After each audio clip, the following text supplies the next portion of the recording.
Դատարանը լսեց Ավետիսյանների իրավահաջորդներին։ Լուսինե Ավետիսյանը, Եգոր Ադամյանն ու Անահիտ Կոշտոյանը հրաժարվեցին ցուցմունք տալ, պատճառաբանելով, որ իրենց լավ չեն զգում։ Հրապարակվեցին նախաքննական ցուցմունքները։ Ավետիսյանների դստեր Լուսինե Ավետիսյանի ցուցմունքի համաձայն իրենց ընտանիքը ռազմաբազայի կամ ռուսական զինծառայողների հետ որևէ առնչություն չի ունեցել, Բերմյակովին չեն ճանաչում։ Որևէ բանկաշ չունենք, պարտքով ամենակ երկրեք չէ կարող գործել 5 հոգուց որևէ մեկը չկարողացա հավասար ինչ-որ մի բան անել, հավաքել են դրանից երկուսը տղամարդ եղել։ Դատարանը լսեց նաև Կարինե Ավետիսյանին, նա Սերյոժ Ավետիսյանի հորեղբոր աղջիկն է, ապրում է Ավետիսյանների տան հարևանությամբ, նույն բակում։ Ցուցմունքում նշեց, որ ինքը 2015 թվականի հունվարի 12-ի լուսադեմին ժամը 6-ի սահմաններում ձայն է լսել, կարծել է, թե երկրաշարժ է տանից դուրս է եկել, նայել է Ավետիսյանների տան կողմը, լույս չի վառվել, մթությունից վախեցել է ու տուն մտել։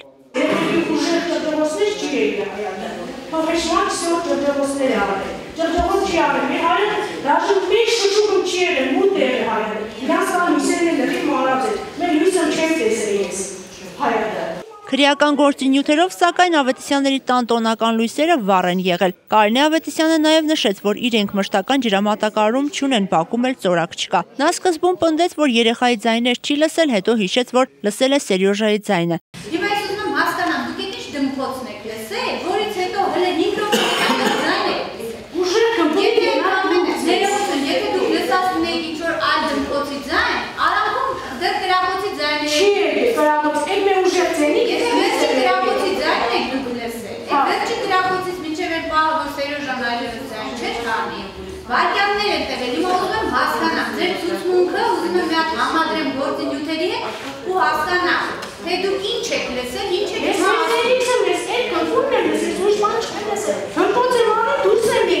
Վկայի խոսքի համաձայն ինքն առավոտյան աշխատանքի գնալիս նկատել է, որ դարպասը կիսաբաց է։ Այնուհետ հարևանին Սերգեյ Ուլյանովին է տեսել, նրա հետ զրուցել։ Կարինե Ավետիսյանի պնդմամբ դարպասի բռնակը միշտ փակ էին պահում, այն դժվարությամբ էր բացվում։ Մեղադրողն ու փաստաբանները վկայի նախաքննական ու դատաքննական ցուցմունքներում հակասություններ նկատեցին։ Երեմ Սարգսյանը միջնորդեց հրապարակել Կարինե Ավետիսյանի նախաքննական ցուցմունքի վիճահարույց հատվածները։ Դրան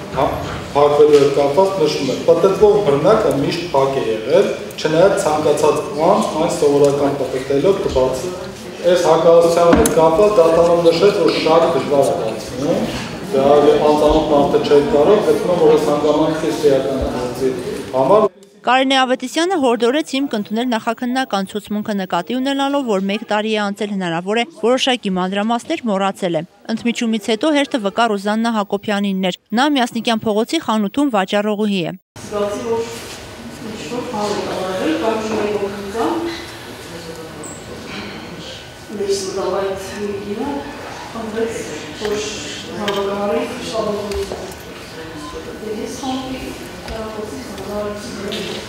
Դատարանում ցուցմունք տվող շտաբուժօգնության բուժքույր վկա Գայանե Մելքոնյանը նշեց, որ գազի թունավորման կանչ ստանալուց րոպեներ անց հասել են տեղ։ Նա պատմեց դեպքի վայրում տեսածի մասին։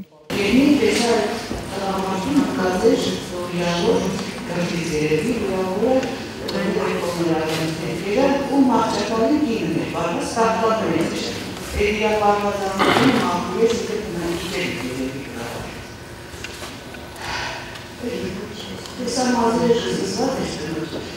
o возможно шагать, сказать, вот это разговор,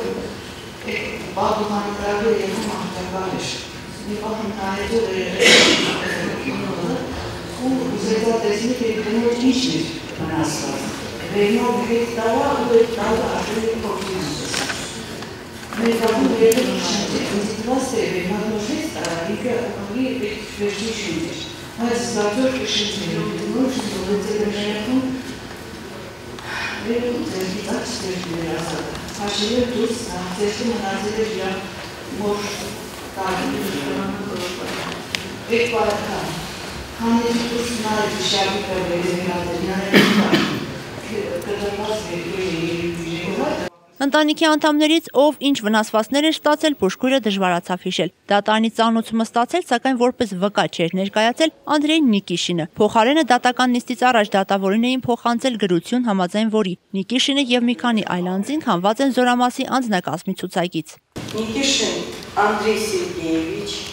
Волков Игорь Леонидович, Кузнецов Александр Гаврилович, Тарасов Денис Сергеевич, Мальцев Роман Николаевич,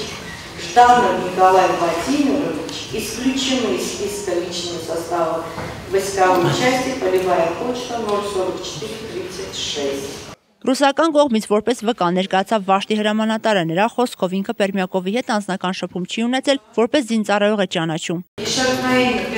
Պերմյակովը 12 հունվարի 2018 թվականին լքեց իր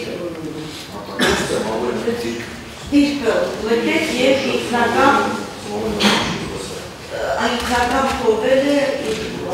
դիրքը և զենքով լրացել այնտեղից։ Ըստ Արտյոմ Դանչինի ցուցմունքի իրեն Պերմյակովին փախուստի մասին տեղեկացրել են ժամը 3-ին, որոնողական աշխատանքներ են իրականացրել շների օգնությամբ։ Փաստաբանները վկային ուղղված բազմաթիվ հարցեր ունեին։ Դատական նիստը կշարունակվի փետրվարի 5-ին։ Նազել Էլբակյան, Արթուր Մարգարյան, այսօր։